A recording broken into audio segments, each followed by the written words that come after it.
Goodbye, everybody. Let's give those guys a round of applause. It's always amazing to me what you can think up on the spot, right? Interviews like that, it's pretty cool. Hey, real quick, I know that you guys, maybe you weren't here, maybe you snuck in last minute. This Friday, Craze Night, 7 o'clock. It's going to be awesome. Come out, 7 o'clock. If you need more details, talk to me afterwards. Stop in at the guest center. Also, if you haven't signed up for camp, or maybe you're new to Elevate in the last week or two, the last month, today is one of the last times you can sign up for camp for this summer in July. You can sign up later, but this cost is going up significantly. And so there's a deadline that, we'd love to get you signed up this weekend. There's about 30 of us going. Lance gave us a bunch of details earlier. It's going to be awesome. If you have any questions, see myself or Kara or Sarah or Lance afterwards, one of your leaders, and we would love to get you guys signed up for camp. So that's that. So, jumping back into the story of Noah. When I was growing up, how many of you guys know what the original Nintendo is? Really? You guys? Really? Okay, so it was like, I don't know what was before Atari, but it was like Atari. When Atari was out, my cousin had one of those, and it was just this, like there was a one button and a joystick. It was horrible. Like, you look back at it now and you're like you tried to play basketball, and it was like one guy on one guy, like Larry Bird versus Michael Jordan or Dr. Dre, and you couldn't even see the basket, right? Nothing looked good at all. But yeah, at the same time, it was like awesome. And then this thing, Nintendo, came out, 1987. I remember the first thing I opened, Nintendo pajamas, right? Sweatpants, Mario, Luigi, the little toadstool, the little mushroom guy. Can't remember all that stuff. And then there it was, the box, right? The prize, we had no idea it was coming. Nintendo NES. The graphics were amazing, right? It blew Atari out of the box. There was this game, go figure, my parents would find this, Noah and the Ark for Nintendo. How many of you guys have seen that game? Yeah, I didn't think so. Lance and I were trying to, I was calling my brother, I was like, does the Nintendo still work? I was like, I need this game. We were going to try and bring it up. You should go home, YouTube Noah and the Ark for an original Nintendo, and you get this wild graphics. And basically, you run around as Noah, collecting animals, and you throw them in the Ark. So Noah goes and picks up a sheep, and then he takes the sheep, and he goes and throws it in the Ark. And then there's snakes and all this stuff. Anyways, so my point is that all of us have these. Those were my first memories of this story about Noah and the Ark. And all I really knew was that there was this big boat. At some point there was a lot of rain. And that for 2 by 2, God said, put these animals on the boat, right? And later on in life, I started reading that story more. I heard a couple pastors preach about it. Pastor Chris talked about it last time in August. And all of a sudden, there's a lot more meaning to the story than I ever knew. And so today I kind of want to just, at the end of it, hopefully paint a picture for you guys of what God's message is for us from this story. And there's going to be a lot of questions that you have, and that's why we have breakouts afterwards. And also, come back tonight, because we're going to have X groups, and we're going to kind of dig into the story a little bit more. But in case you missed this in the interview, the boat was 450 feet long. That's about 2/3 the size of the Titanic. This is not like a small little, rowboat. If you took the Opera House and extended, right, another 200 feet that way, and added about 15 feet to the side of the building, I mean, this is a massive structure, right? If you're a math person, I don't know, maybe this means something to you. Doesn't mean much to me. 1,396 cubic feet. Hey, maybe that means something to you. Maybe this is more relevant. 13,900 tons. That's a lot of weight. This is big, right? This is the one that got me the most. If you took 5, you guys know those when you're driving to Bayonne or towards Newark, and you see the shipment containers that come off the boats, and they're all stacked up along the highway, along 78. 522 of those could fit on the Ark. right? So that puts it into perspective a little bit. Here's the other one that really kind of shocked me. Two more things. Basically, they figured that you needed about 50,000 sheep-sized animals.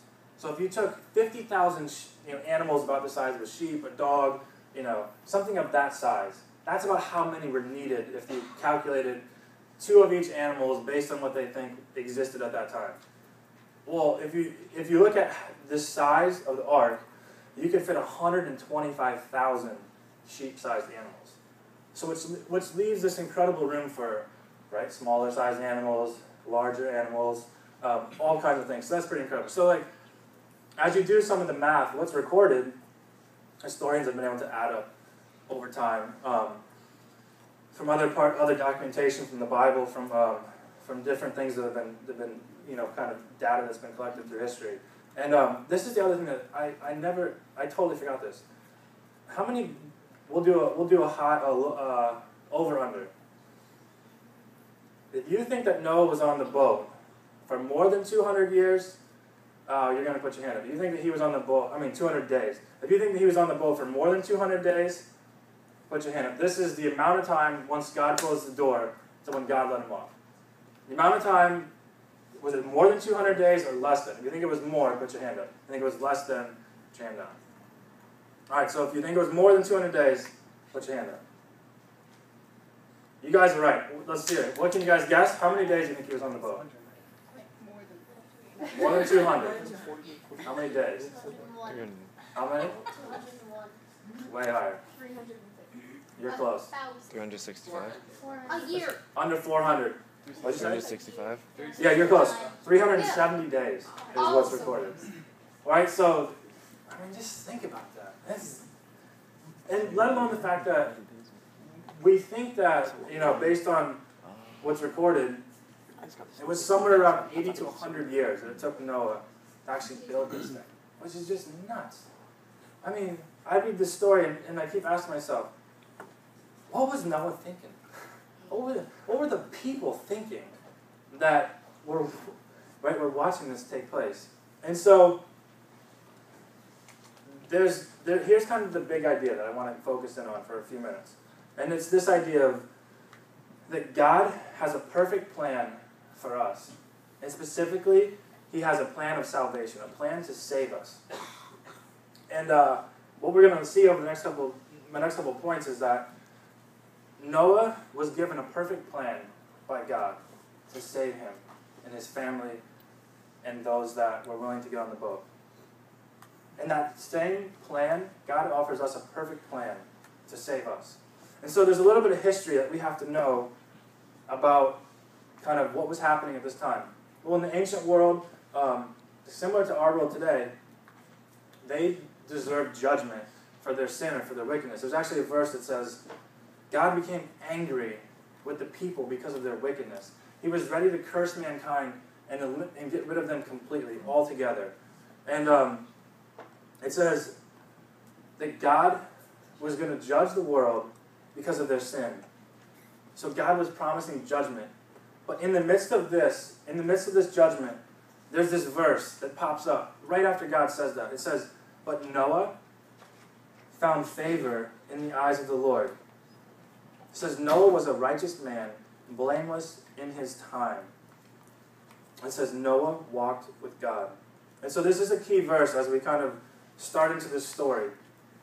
Because here's the thing. We have to ask, what does that mean? What does it mean to find favor with God? I know it's a little hard to read there, so I'll repeat it. It says, Noah found favor in the eyes of the Lord. Noah was a righteous man. Okay? So, there's two big questions. What does it mean that he found favor? And what does it mean that he's a righteous man? So these are big words. I'm going to try and break them down for you. Righteous is this word that I think sometimes we get hung up on and it's hard to interpret.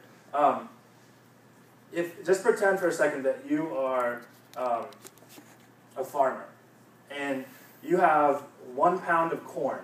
But before there was a pound system or a way to measure, you didn't exactly know what a pound was, right? So there was a measurement system that was set up, and it was basically they took a certain amount and they declared it that this was, let's just say for the sake of conversation, 1 pound. And so if I came to you and Mitch comes to me and he says, I want to bring you 1 pound of corn, what will you give me? Well, the only way that, I could say, well, a pound is this much, or I could say a pound is this much, right? So I could rip Mitch off very easily. But if I put on one side of the scale, let's just say I dumped in what I thought was 1 pound, and then on the other side of the scale, I poured Mitch's in until it completely leveled out perfectly. And so that standard, it was met, right? So we put in 1 pound on this side, and then Mitch pours in his till the scale is completely balanced. And there's that perfect measure. And that was really the only way at that time to determine if something was of fair value, if it was good, if it was fair. And there was this term that it was righteous. You would know that something was righteous because it would equal out. It would meet the standard.